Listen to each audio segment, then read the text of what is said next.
घंटे बाद फिर बच्चे आए तो माँ कहे बेटा चावल भी बन गया है, दाल भी बन गई है, सब्जी बना लो तब भोजन कराओ। होते करते 8 बज जाता, 9 बज जाता, 10 बज जाता, बच्चे सो जाते। ऐसी भी स्थिति थी जीवन में।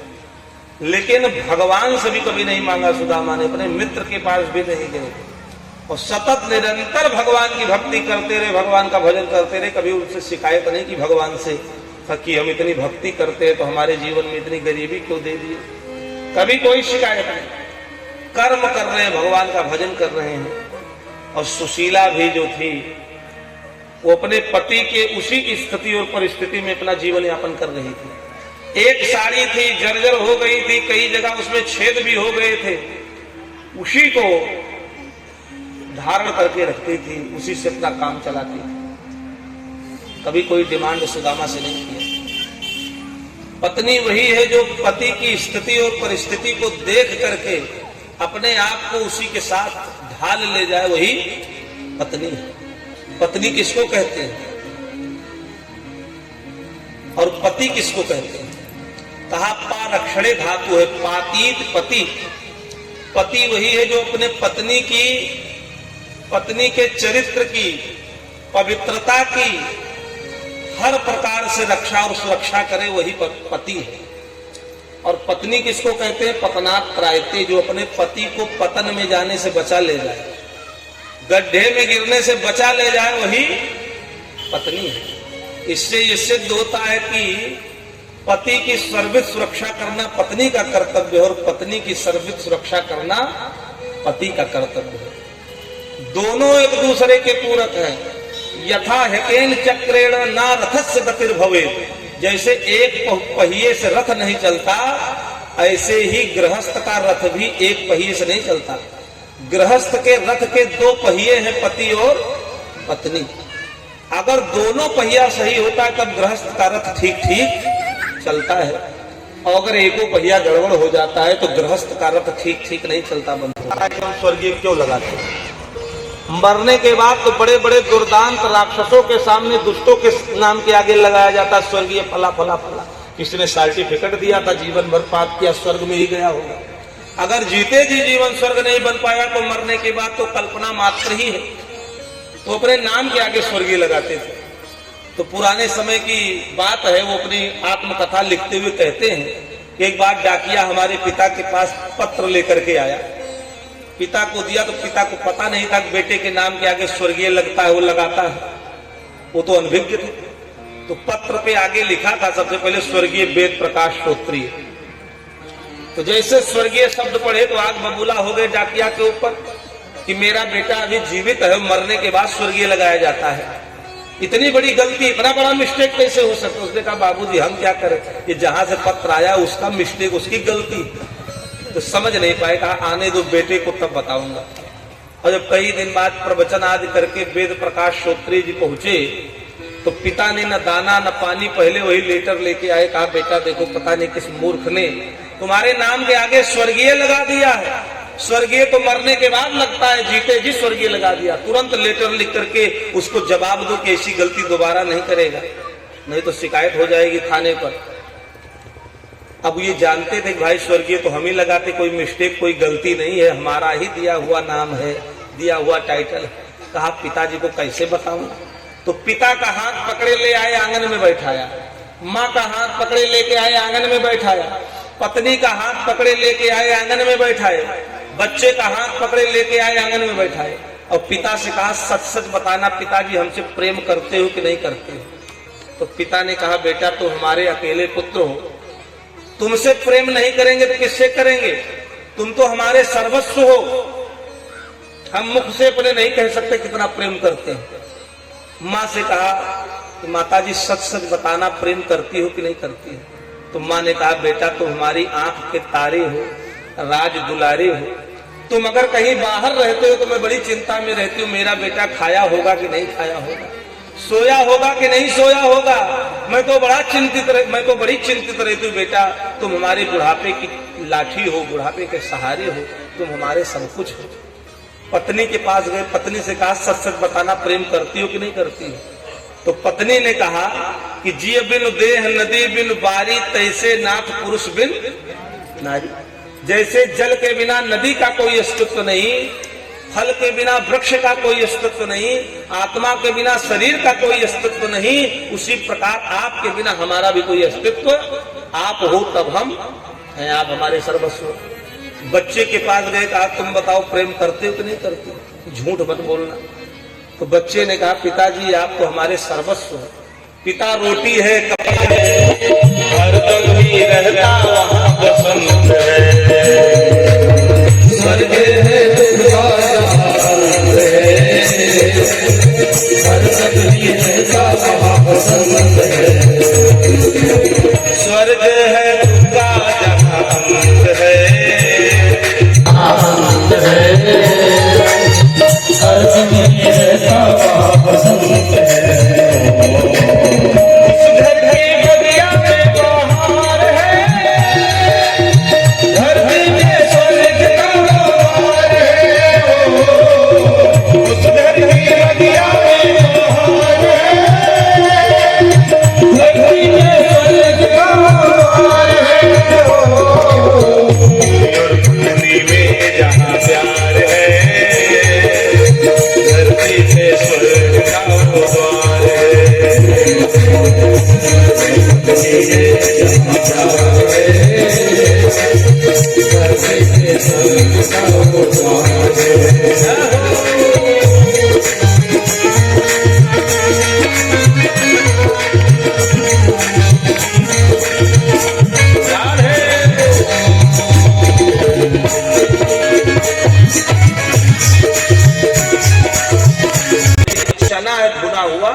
कुटिया के बाहर मैं रख दे रही हूँ, ले करके चले जाना। सुदामा ने कहा माता जी ठीक है वहीं रख दीजिए, कुल्हाड़ी और रस्सी ले आवे। तो उसके बाद वो चने वाली पोटली लेकर के कृष्ण के साथ चले जाएंगे। माता अंदर चली गई, सुदामा जी कुल्हाड़ी और रस्सी लेने गए। इतने में दुर्वासा ऋषि आ गए। दुर्वासा ऋषि ने कहा माता मुझे बहुत जोर की भूख लगी है, अगर भोजन हो तो भोजन कराओ, मेरा पेट भरो। तो माता बाहर निकली और सुमुखी देवी ने कहा दुर्वासा आज मैं ऐसी स्थिति में नहीं हूं कि तुम्हारा पेट भर सकूं, आज मेरी वो स्थिति नहीं।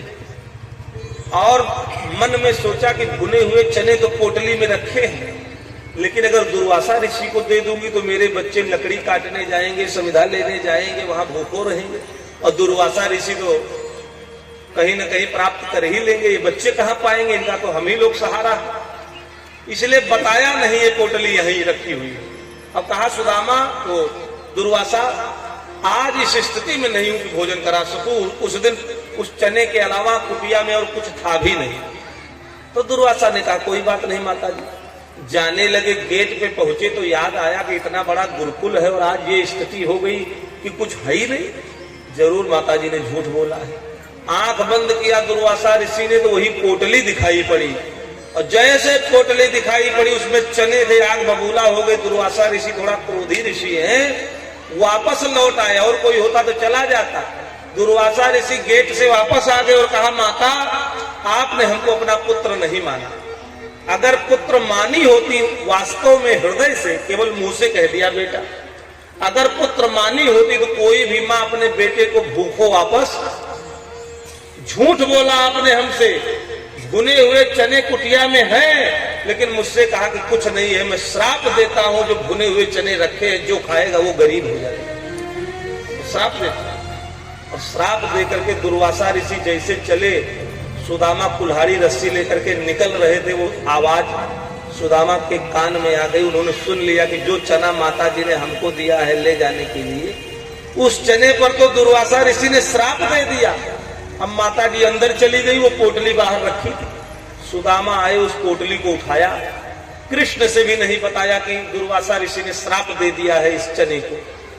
पोटली लिए कृष्ण के साथ चल दिए। लोग कहते सुदामा को उस पोटली को फेंक देना चाहिए था, चना फेंक देते, न खाते। सुदामा जी बड़े विद्वान हैं, उन्होंने सोचा ये चना जो श्रापित है अगर कहीं फेंक दूंगा, जिस भूमि पर पड़ेगा वो भूमि बंजर हो जाएगी। किसी पेड़ पौधे पर डाल दूंगा तो पेड़ पौधे का जीवन समाप्त हो जाएगा, उसमें फल नहीं आएगा। सुदामा ने सोचा मैं ऐसा पाप नहीं करूंगा, स्वयं कष्ट सह लूंगा, दुख सह लूंगा, लेकिन अपनी वजह से किसी दूसरे को पीड़ा नहीं दूंगा। और उस चने को लेकर के कृष्ण के साथ जंगल में गए। कृष्ण ऊपर चढ़ करके समिधा का चयन कर रहे थे, लकड़ी काट रहे थे, और नीचे सुदामा वो श्रापित चना खा रहे थे। कृष्ण ने कहा मित्र क्या बात है, हमको भी खिलाओ, क्या खा रहे हो? सुदामा ने कहा कुछ नहीं मित्र, ठंडी के कारण दांत कटकटा रहे, कुछ नहीं खा रहा हूं। और सुदामा ने सोचा ये श्रापित चना है, अगर एक भी दाना मेरे मित्र के मुख में चला गया तो वो भी गरीब हो जाएगा, मैं भी गरीब हो जाऊंगा। मेरे मित्र कृष्ण को तो द्वारिका का मालिक बनना है, द्वारिकाधीश बनना है, मैं स्वयं गरीब बन करके जीवन जी लूंगा, क्योंकि मुझको गरीबी में भी जीना आता है, मेरा अभ्यास है। सुदामा ने कहा कि मैं ब्राह्मण हूं और ब्राह्मण का अभ्यास होता है वो गरीबी में भी जी लेता है, तो मैं गरीबी में भी जी लूंगा, लेकिन मैं अपने मित्र को गरीब नहीं होने दूंगा। एक भी दाना चने का नहीं दिया कृष्ण को, सारा चना भगवान श्री कृष्ण स्वयं खा गए और भगवान श्री कृष्ण को द्वारिका का मालिक बना दिया और स्वयं गरीब ब्राह्मण बन गए। और ये बात भगवान श्री कृष्ण को अच्छी तरीके से पता है, ऐसा नहीं भगवान नहीं जानते। द्वारिका में जब 56 प्रकार का व्यंजन उनके सामने आता है भगवान श्री कृष्ण के, और जब कवल उठाते हैं तो रोते हैं भगवान, उनके नेत्र में अश्रु आता है, इसलिए रोते हैं कि एक मेरा मित्र सुदामा है जिसने चने को खा करके मुझको द्वारिका का मालिक बना दिया, चाहता तो मुझको भी गरीब बना सकता था, लेकिन उसका बहुत बड़ा योगदान है, अगर वो योगदान न देता तो आज मैं द्वारिका का मालिक न बनता। स्वयं टूटी फूटी झोपड़ी में रूखा सूखा खा रहा है, आज उसकी कृपा मेरे ऊपर है, उसकी करुणा मेरे ऊपर है कि मैं द्वारिका का मालिक बना हूं और 56 प्रकार का व्यंजन ग्रहण कर रहा हूं। भगवान रोते थे जब भोजन करने बैठते थे और इंतजार करते थे कि आज मेरा मित्र आएगा, आज मेरा मित्र आएगा, एक बार मेरे पास आ जाए, उसकी सारी गरीबी में दूर कर दूंगा। लेकिन सुदामा कभी गए ही नहीं कृष्ण के पास। एक दिन सुदामा की दयनीय दशा को देख करके भगवान इतना रोए कि दोनों भुजाओं को उठा करके कहा बस बहुत हुआ दुर्वासा ऋषि का श्राप, अब इससे आगे मैं अपने मित्र के दुख को नहीं देख सकता। कहा अब ये श्राप काम नहीं करेगा, मैंने बहुत कष्ट देख लिया। और जब भगवान ने भुजा उठा करके प्रण किया तब दुर्वासा का श्राप टूट गया, खंडित हो गया। तब सुशीला को याद आई कृष्ण की, और शाम के समय चरण दबाते वक्त सुशीला ने कहा हे प्राणनाथ, हमने सुना है कि आपके मित्र द्वारिका के मालिक हैं, भगवान श्री कृष्ण है। सुदामा उठ करके बैठ गए, अरे देवी तुमको किसने बताया कृष्ण मेरे मित्र हैं? तो सुशीला ने कहा आज एक ब्राह्मण देवता आए थे और उन्होंने कहा कि हे देवी तुम इतनी गरीब हो, तुम्हारे पति के मित्र द्वारिका के मालिक हैं, उनके पास क्यों नहीं भेज देती? तब हमको पता चला कि आपके मित्र द्वारिका के मालिक हैं। हे स्वामी, मैं निवेदन करती हूं आपसे कि एक बार अपने मित्र से मिलाओ, चले जाओ, कृष्ण से मिलाओ। सुदामा कहते देवी 30 साल विवाह के हो गए, कभी तुमने नहीं कहा कि सुदामा चले जाओ कृष्ण से मिलने, आज तुम क्यों कह रही हो? सुशीला ने कहा बस याद आ गई, ब्राह्मण देवता ने कहा था इसीलिए। अच्छा, सुशीला ने इसीलिए नहीं कहा चले जाओ, इसीलिए निवेदन नहीं किया क्योंकि श्राप लगा था, इसलिए श्राप लगा था, इसलिए श्राप लगा। और प्रीत घटे नित के घर जाए, ओछे की संगत से बुद्धि घटे, और क्रोध घटे मन के समझाए, तो तेज घटे पर नारी की संगत, बुद्धि घटे बहु भोजन खाए, कहे रे सुदामा सुनोरी सुशीला, कि पाप कटे हरि के गुण गाए। कहे रे सुदामा सुनो री सुशीला, कि पाप कटे हरि के गुण गाए। हे सुशीला, किसी से मांगो मत। सुशीला कहती और कोई चारा नहीं, इसलिए मांगना पड़ेगा। दौड़ करके गई पड़ोसी के यहाँ, 4 मुट्ठी चावल मांगा, उधार मिल गया और अपना साड़ी का पल्लू फाड़ा, जर्जर हो गई थी साड़ी, कई परत लगा करके पोटली बनाया, लेके आई। कहा स्वामी अगर कृष्ण कहेंगे भाभी ने क्या दिया तो कुछ कहना मत, यही दे देना, बस बता देना भाभी ने दिया है। सुदामा उस पोटली को लेकर के अपने मित्र से मिलने के लिए निकल पड़े। पैरों में बीमारियां फटी है, कांटे लग रहे, कंकड़ लग रहे, दुबला पतला शरीर है, लेकिन भगवान से मिलने के लिए जा रहे हैं। 3 दिन तक भूख प्यास से व्याकुल होकर के चलते रहे, जाते रहे। एक जगह बेहोश हो गए, गिर गए। भगवान सो रहे थे, जग गए, उठ करके बैठ गए। योग माया से कहा, योग माया मेरा मित्र सुदामा आ रहा है, रास्ते में बेहोश हो गया है, उसको वहां से उठाओ और द्वारिका के बागों में ला करके सुलाओ। योग माया ने मूर्छित पड़े हुए सुदामा को वहां से उठा करके द्वारिका के बागों में सुला दिया। होश आया, सुदामा ने देखा बड़े बड़े महल, बड़ी बड़ी अट्टालिकाएं। सुदामा ने कहा मैं तो बेहोश कहीं और हुआ था, होश कहीं और आया, क्या बात। फिर सोचे वृद्धावस्था आ रही, हो सकता है याददाश्त कमजोर हो गई है, यही बेहोश हुआ। पहरेदारों से जाकर के कहा भैया ये किसकी नगरी है, मैं कहाँ आ गया। पहरेदारों ने कहा ये द्वारिकापुरी है, यहाँ के राजा योगी राज भगवान श्री कृष्ण है। सुदामा के नेत्रों में प्रेम के अश्रु आ गए, ये वही द्वारिकापुरी है जहाँ मेरा मित्र कृष्ण कन्हैया जहाँ का राजा है। ये पहरेदारों है भैया, जाओ चले जाओ और एक बार जाकर के कह दो कृष्ण से कि सुदामा आए हैं। पहरेदार कहते हैं, हंसी मजाक करते हैं, धन की कामना से आए हो, अगर धन की कामना से आए हो तो भगवान ने इतना धनवान हमको सबको बना दिया, तो कोई द्वार पे आवे तो उसको इतना धन दे दो, दोबारा किसी से मांगना न। सुदामा के नेत्र में अश्रु है। सुदामा सोचने लगे कि मैं सुशीला से कहता था इस स्थिति में मुझको भेजोगी तो नौकर चाकर भी हंसेंगे। सुदामा हाथ जोड़ करके कहते नहीं नहीं, मुझको धन की चाह नहीं है, मुझको पद प्रतिष्ठा की चाह नहीं है, हमको तो केवल और केवल अपने मित्र से मिलना। हम दोनों गुरुकुल में पढ़ते थे, लगोटिया यार है, एक बार जाओ कह दो सुदामा आए हैं। पहरेदार ने आगे भेज दिया, दूसरे ड्यूढ़ी पर गए, वहां पहरेदारों ने रोका, वहां भी सुदामा निवेदन कर रहे हैं कोई घन श्याम से कह दो तुम्हारा यार आया है, तुम्हारा यार आया है। घन श्याम से कह दो तुम्हारा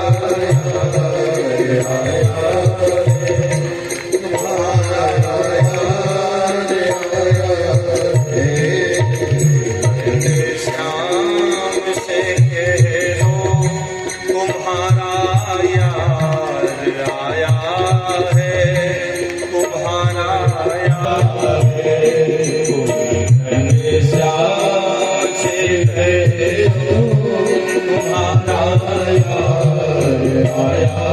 है, तुम्हारा